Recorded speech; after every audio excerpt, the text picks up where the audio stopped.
দেখতেছি ওই ব্যান্ডটা অপচয় করছে। হ্যাঁ, দ্বিতীয় কথা হচ্ছে যেহেতু আজকে ঠান্ডা বা শীতলতা অনুভব করতেছি, ফ্যানগুলি কি চলবে নাকি বন্ধ করে দিলে ক্ষতি হবে? চলো এই ফ্যানটা বন্ধ করে দিতে হবে। আর 3 নাম্বার কথা হচ্ছে একটা আওয়াজ পাওয়া যাবে না, এলোমেলো হচ্ছে। এখানে অন্তত 2টা লোক দাঁড়ানো টাকা লাগবে যেতে।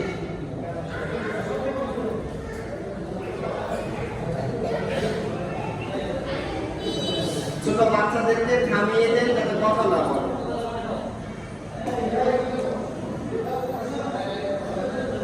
আলহামদুলিল্লাহ ওয়াসসালাতু ওয়াসসালামু আলা রাসূলিল্লাহ আম্মা বা'দ।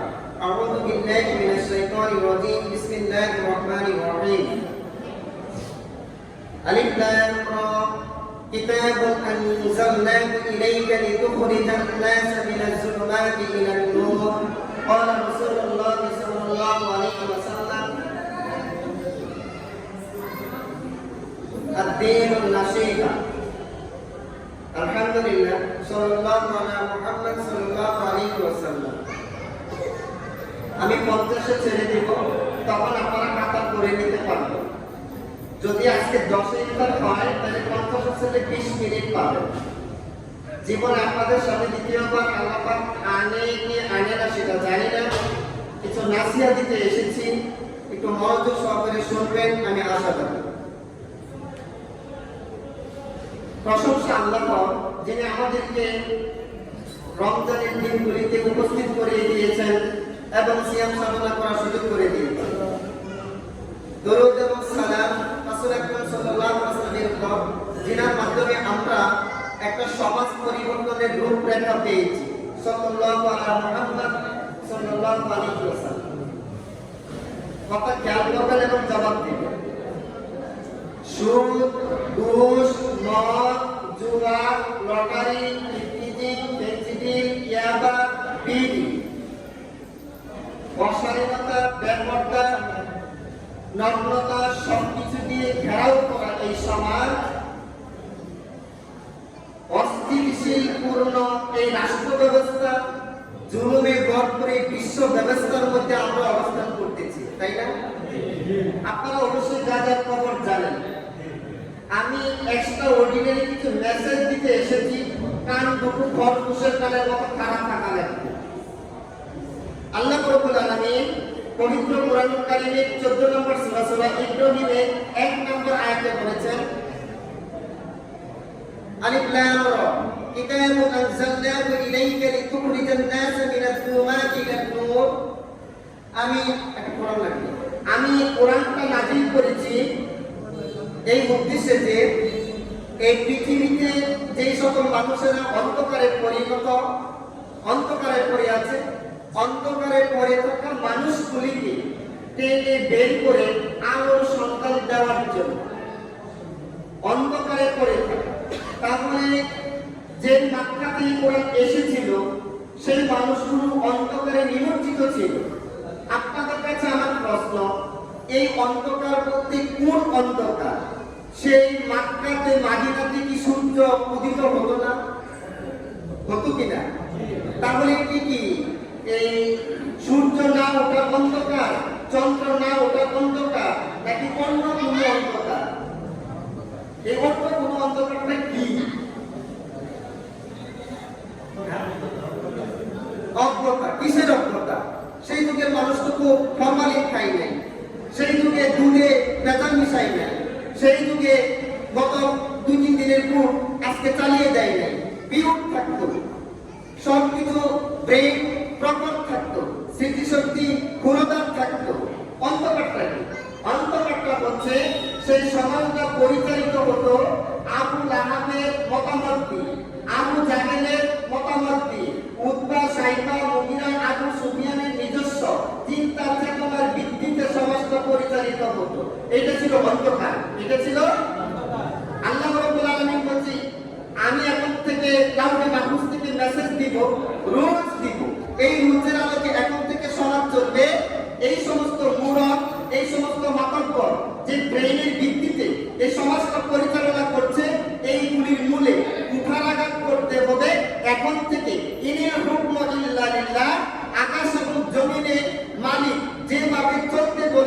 এইভাবে চলা লাগবে। যা করতে বলবে তা করা লাগবে, যা করতে নিষেধ করবে তা ছাড়া লাগবে। ওইটাই ছিল মেইন ব্যাপার।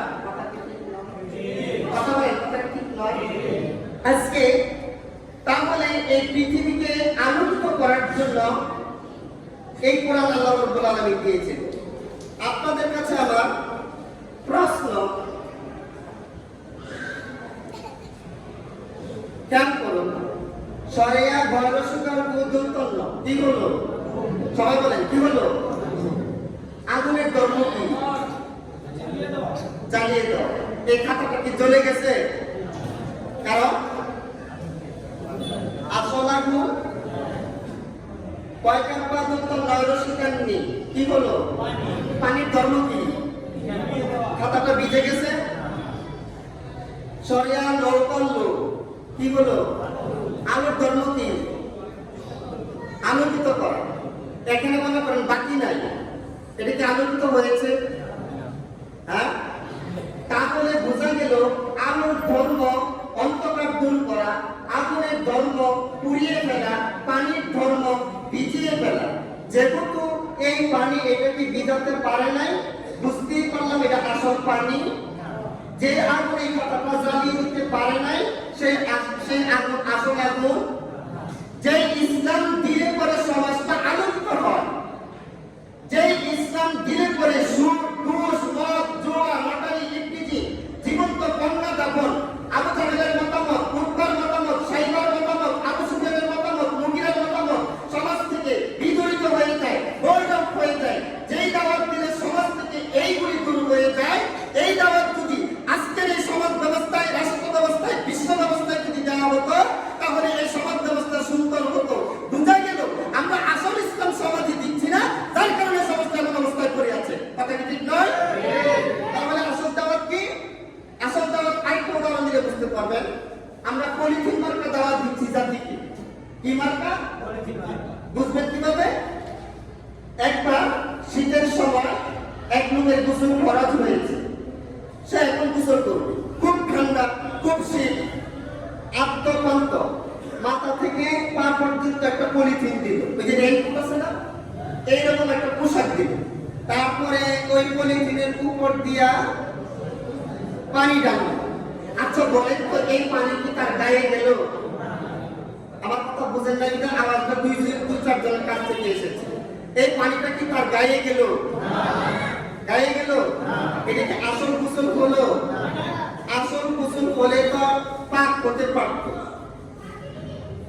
যেহেতু পানিটা পলিথিনের উপর দিয়ে গেছে, আজকে অধিকাংশ আলেমদের দাওয়া 99% মূর্তি, মুহাদ্দিস, মুহাক্কিক, মুফাসসির, মুহতারাম, প্রিন্সিপাল, শায়েখ, বুজুর্গ, খতিব 99% এই উলামা সমাজের দাওয়াত করছে পলিথিন মার্কা, গায়ের উপর দিয়ে চলে যায়, সমাজের উপর দিয়ে চলে যায়, রাষ্ট্রের উপর দিয়ে চলে যায়। যার কারণে রাষ্ট্রের গায়ে পানি পড়ে না। যেই পানি পড়লে রাষ্ট্র সুন্দর হতো দৌড় হয়ে, যেই সমাজের গায়ে পানি পড়লে সমাজটা পরিষ্কার পরিচ্ছন্ন হয়ে যেত।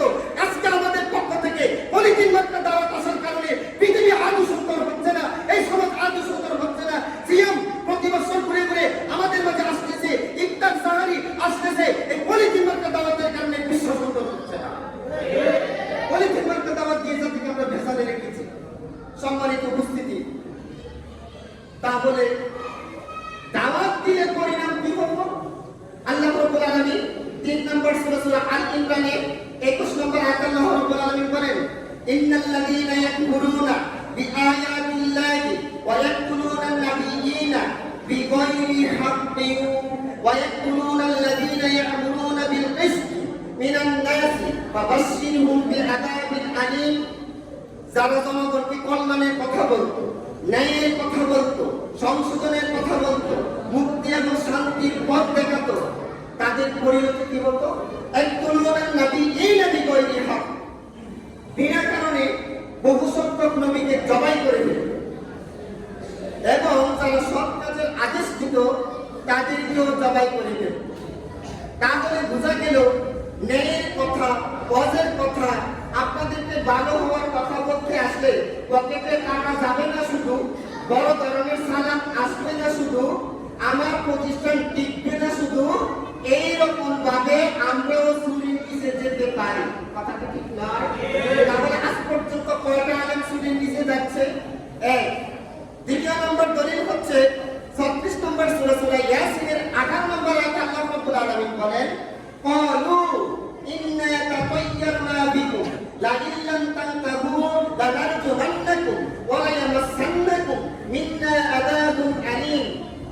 সমাজে দাওয়াতি কাজ করা হতো, ওই সমাজের লোকেরা বলতো তুমি তো সমাজটাকে 12টা বাজিয়ে দিয়েছ, তুমি যদি এই কাজ বন্ধ না করো লানারজুমান্নাকুম, তোমাদেরকে পাথর মেরে পুড়িয়ে দিবে।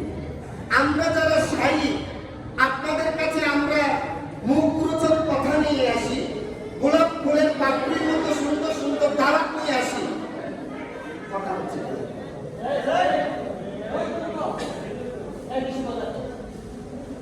চুপচাপ কাজ করবে, আলোচনা সব কাজ চলবে, আর না হয় কাজ চুপচাপ চলবে, সব এটা মেনটেন করে। তাহলে আমাদের প্রয়োজন সাহেবকে কোন সমাজ থেকে এইরকম হুঙ্কার ধমকি দেওয়া হয়েছে, সাহেব আপনি যে আমাদের কাছে দাওয়াত নিয়ে আসতেছেন, আপনার পরিণাম কিন্তু ভালো হবে না। তাহলে বোঝা গেল যে সমাজ থেকে এখনো পর্যন্ত এই ধমকি সাহেবদের প্রতি না আসতেছে, ওই সাহেব এখনো মূল পয়েন্টের দাওয়াত দিচ্ছে না। 36 নম্বর সূরা ইয়াসিনের 30 নম্বর আয়াত আল্লাহ রাব্বুল আলামিন বলেন, ইয়া হাসরাতা আলাল ইবাদি মা ইয়াতিহিম মির রাসূলিন ইল্লা কানু বিহি ইস্তাহজিউন। পৃথিবীতে এমন কোনো নবী কিংবা রাসূল আসে নাই যাদের সাথে ঠাট্টা, মশকরা, চর্চাচারী, বিদ্রূপ, উপহাস করা হয়। আমরা আমাদের সমাজে ইমামতি করি, কদিন আমাদেরকে নিয়ে উপহাস করা হয়েছে। তার মানে বোঝা গেল যেই দাওয়াত দিলে উপহাস আসতো, এই দাওয়াত না দিয়ে ওই দাওয়াত দেই, যেই দাওয়াত দিলে পকেট গরম হবে। কথা কি ঠিক নয়?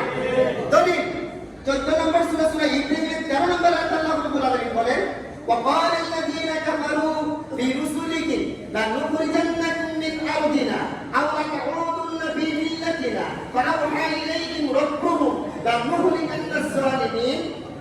সেই সমাজের কাফেররা বলতো, রাসূলদেরকে বলতো, লানুখরিজান্নাকুম মিন আরদিনা, যদি তোমরা এই কাজ বন্ধ না করো, দেশ থেকে তোমাদেরকে আউট করে দেব। আও লাতাউদুন্না ফি মিল্লাতিনা, যতক্ষণ না পর্যন্ত আমাদের দলে না আসো, ততক্ষণ পর্যন্ত তোমাদেরকে আমরা শান্তিতে থাকতে দেব না। বাংলাদেশের বড় বড় কজন সাহেবকে এমন বলছে, হয়তো আমাদের দলে ঢুকো, নয়তোবা তোমরা তোমাদের জায়গায় চুপ থাকো। তার মানে আওয়ামী লীগও সন্তুষ্ট, বিএনপিও সন্তুষ্ট, এরশাদের পার্টিও সন্তুষ্ট, খাজা বাবা সন্তুষ্ট, গাজা বাবা সন্তুষ্ট, সুদখোরও সন্তুষ্ট, মদখোর সন্তুষ্ট, চুরি কারবারি যারা করে তারাও সন্তুষ্ট, নাইট ক্লাবে যারা যাওয়া আসা করে তারাও সন্তুষ্ট, এই সমাজটাকে লুটে ফুটে খাচ্ছে যারা তারাও সন্তুষ্ট। কারো চোখে যেন না করি, এইরকম দাওয়াত দিয়ে দিয়ে আমরা আমাদের জীবনটাকে পার করে দিচ্ছি। ঠিক নয়? দলিল দলিল কথা গায়ে রাখতেছে, তাই না? এটা তো আমার উপরও আসবে। প্রিয় উপস্থিতি, তাহলে ওই সময়ের দাওয়াত যারা দিত তাদের পরিণাম কি করবে?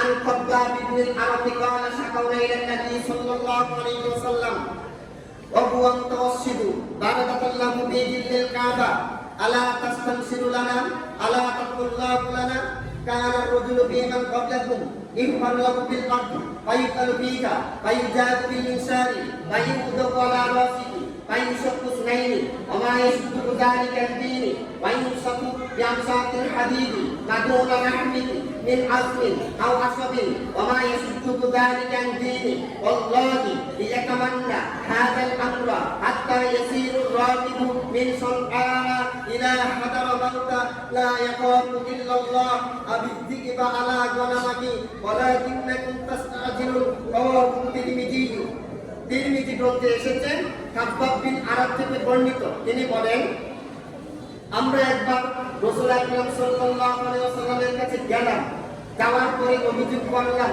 আল্লাহর রাসূল আপনি কি আমাদের জন্য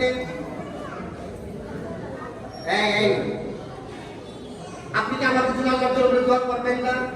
আমাদের জন্য সাহায্য চাইবেন না? মার খেতে খেতে শেষ হয়ে গেলাম। খাব্বাব মার খেচ্ছে, কুবাইব মার খাচ্ছে, বেলাল রাদিয়াল্লাহু তাআলা আনহু মার খাচ্ছে। তখন আল্লাহর রাসূল সাল্লাল্লাহু আলাইহি ওয়াসাল্লাম কাবার দিয়ার থেকে পিঠে একটু সামনে আনলেন, আনার পরে বললেন, তুমি এত সকালে অধৈর্য হয়ে গিয়েছো, কথা বলবেন না। আমি অল্পটি শেষ করে দিই, কথা বলবেন না, এটা সিস্টেম না, একদম দিন পতন পরিবেশ থাকা লাগবে। তখন আল্লাহ রাসূল সাল্লাল্লাহু আলাইহি ওয়াসাল্লাম বলেন, এত অধৈর্য হয়ে গিয়েছো, শোনো তোমাদের আগেকার লোকদের অবস্থা কেমন হতো। যারা দিনের কথা বলতে আসতো, তাওরাতের কথা বলতে আসতো, ইনজিলের কথা বলতে আসতো, জাবুরের কথা বলতে আসতো, এই সকল ওলামাদেরকে ধরতো, মাটির নিচে কমর পর্যন্ত গেড়ে পুঁতে ফেলা হতো, একটা দাঁড়ানো করা টানা হতো, করারটা মাথার সীতা বরাবর রাখা হতো, তাই সাকুস নাইনি, এই দাঁড়ানো করারটা দিয়ে দেহটাকে ছিঁড়ে ফেলা হতো। নবীজি বলেন ওমা ইয়াসুদ্দু যালিকাল দীনি, এই কঠিন অত্যাচার করার পরেও দিনের একজন শাহীদকে, দিনের একজন মুহতারামকে এই দিনের পথ থেকে ফিরাতে পারেনি। ওয়াইউসাতু বিআমসাতিল হাদীদি মাকুনা লাহমিহি মিন আজমিন আও আসাবিন, লোহার চিরুনি আনা হতো, জীবন্ত দেহ থেকে মাংসগুলিকে, রক্তগুলিকে, চামড়াগুলিকে আলাদা করে ফেলা হতো। রাসূল আকরাম সাল্লাল্লাহু আলাইহি ওয়াসাল্লাম বলেন ওমা ইয়াসুদ্দু যালিকাল দীনি, এই কঠিন অত্যাচার করার পরেও দিনের একজন দায়ীকে তারা ফিরাতে পারেনি। কাজী যদি আমরা ওয়ারাসাতুল আম্বিয়া বলে নিজেদেরকে দাবি করি, যদি আমরা নাবিওয়ালা কাজ চালাই বলে দাবি করি, যদি আমরা সহিমান কাজ জমিনে প্রতিষ্ঠিত করতে চাই, যদি আমরা খেলাফত ব্যবস্থা কায়েম করতে চাই, যদি আমরা আল্লাহর বিধান দুনিয়াতে প্রতিষ্ঠিত করতে চাই, যদি আমরা রাসূল আকরাম সাল্লাল্লাহু আলাইহি ওয়াসাল্লামের প্রতিটি সুন্নাহ এই জমিনে আমরা প্রতিষ্ঠিত করতে চাই, তাহলে বলিষ্ঠ কণ্ঠে এই দুনিয়ার মানুষদেরকে, তাগুত সেনাবাহিনীকে, তাগুত বিমান বাহিনীকে, তাগুত ডাক বাহিনীকে, তাগুত পুলিশ বাহিনীকে, তাগুত বিডিআরকে, তাগুত আওয়ামী লীগকে, তাগুত বিএনপিকে, তাগুত জাতীয় পার্টিকে, গোটা পৃথিবীর নাস্তিক, মুরতাদ আর কুরআনদ্রোহী, ইসলামদ্রোহী যত দল আছে প্রত্যেককে বুক থেকে টান দিয়ে বলতে হবে আমরা ঈমান এনেছি আল্লাহর উপর, আমরা ঈমান এনেছি রাসূলের উপর, আমরা ঈমান এনেছি কুরআনের উপর। তোমাদের মন গড়া আইন এই সমাজে চলতে দেওয়া হবে না, তোমাদের মন গড়া আইন পার্লামেন্টে চলতে দেওয়া হবে না, তোমাদের মন গড়া আইন কংগ্রেসে চলতে দেওয়া হবে না, সিনেটে চলতে দেওয়া হবে না। আকাশ এবং জমিনের মালিকের আইন এই পৃথিবীতে চলবে। এই জন্যই মসজিদ করা হয়েছে, এই জন্যই দাওয়াত দিতে এসেছি। কথা কি ঠিক নয়? জাতিকে পলিথিন মার্কা দাওয়াত আর কতকাল দিবেন? জাতিকে পলিথিন মার্কা দাওয়াত আর কতকাল দিবেন? আমি জানাতে চাচ্ছি যে কথা বলা যাবে না। আল্লাহ রাব্বুল আলামিন 7 নম্বর সূরা আরাফে 40 এবং 41 নম্বর আয়াতে আল্লাহ রাব্বুল আলামিন বলেন লাহুম মিন জাহান্নামা মিহাদু ওয়া মিন ফাওকিহিম গাওয়াশ, জাহান্নামের বিছানা হবে আগুনের, জাহান্নামের কম্বল হবে আগুনের। দুনিয়ার আয়নাঘর, দুনিয়ার হাওয়ানগর, দুনিয়ার কাশিমপুর কারাগার, নরসিংদীর বেলানগর কারাগার, চীনের উইগুর কারাগার, আফগানিস্তানের বাগরাম কারাগার, পৃথিবীর কোন কারাগারে জাহান্নামের আগুনের বিছানা আছে? আগুনের পোশাক আছে? তাহলে বোঝা গেল দুনিয়ার কারাগারের চেয়ে অনেক কঠিন জাহান্নামের কারাগার। তারপরে দুনিয়ার কারাগারের প্রতি লক্ষ্য রেখে, সরকারের প্রতি লক্ষ্য রেখে, আওয়ামী লীগের প্রতি লক্ষ্য রেখে, বিএনপির প্রতি লক্ষ্য রেখে যদি আমার প্রতিষ্ঠান টিকাতে চাই, যদি আমার এই মসজিদের ইমামতি টিকাতে চাই, বোঝা গেল এই দুনিয়ার কারাগারের প্রতি যতটুকু ভয় আছে আল্লাহর জাহান্নামের উপর ততটুকু ভয় নেই। তা না হলে ওইটা তো কঠিন। তুমি কথা গোপন করছো কেন? কথা গোপন করছো কেন? প্রিয় উপস্থিতি, শুধু তাই নয়, আল্লাহ রাব্বুল আলামিনের হাবিব রাসূল আকরাম সাল্লাল্লাহু আলাইহি ওয়াসাল্লাম বলেছেন জাহান্নামের আগুনকে 3000 বছর জ্বালানো হয়েছে। 1000 বছর জ্বালানোর পরে এর রং হয়েছে রেড কালার, রক্তবর্ণ। দ্বিতীয় 1000 বছর জ্বালানোর পরে এর রং হয়েছে হোয়াইট কালার, শ্বেত বর্ণ। তৃতীয় 1000 বছর জ্বালানোর পরে ওই রং হয়েছে ব্ল্যাক কালার, নিকশ কালো, অন্ধকার। এই অবস্থায় পড়ে আছে। খালেদা যে কারাগার তৈরি করে, হাসিনা যে কারাগার তৈরি করে, এখানে 10 মিনিটও আগুন জ্বালানো হয় নাই, ওইটা 3000 বছর জ্বালানো হয়েছে। সুতরাং এদেরকে যতটুকু ভয় করা হবে